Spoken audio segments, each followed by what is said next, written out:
Maeva Guénam enchaîne les polémiques depuis plusieurs semaines. À l'heure où la jeune femme a pourtant décidé de s'éloigner de son milieu d'origine, elle reçoit un appel inattendu d'un politique. Une alternative à la télé-réalité ? Tout a débuté lorsque Maeva a décidé d'apporter son soutien public à la Palestine.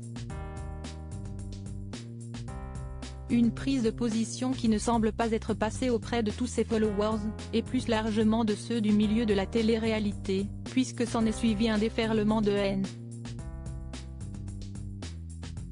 Malgré la violente tourmente, la jeune femme semble avoir trouvé la paix, mais cela ne semble pas être le cas de certains internautes. Ce dimanche 10 décembre, l'influenceuse a dévoilé dans une story Snapchat, une effroyable photo qu'elle venait de recevoir. Elle affiche plusieurs conversations dans lesquelles on peut voir à plusieurs reprises, au milieu de messages d'insultes, le cliché d'un missile, voué à s'écraser sur Gaza, sur lequel est inscrit dédicace à Maeva Guénam et à ses petits chéris.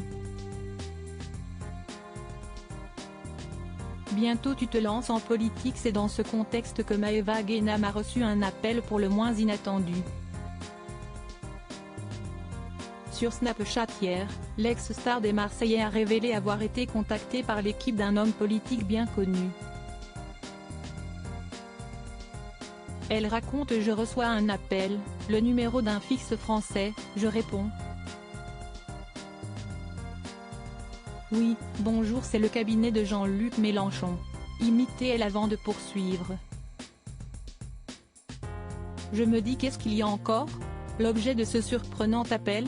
L'équipe du politique tenait à apporter son soutien dans l'affaire du missile à l'influenceuse de 26 ans.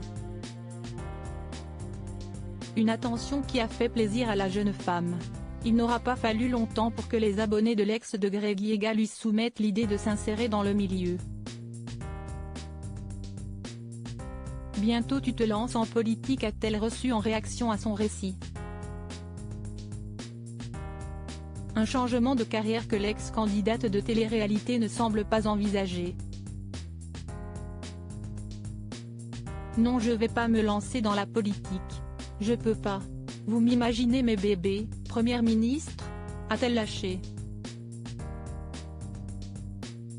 En effet, si est un plan qu'on n'avait pas imaginé.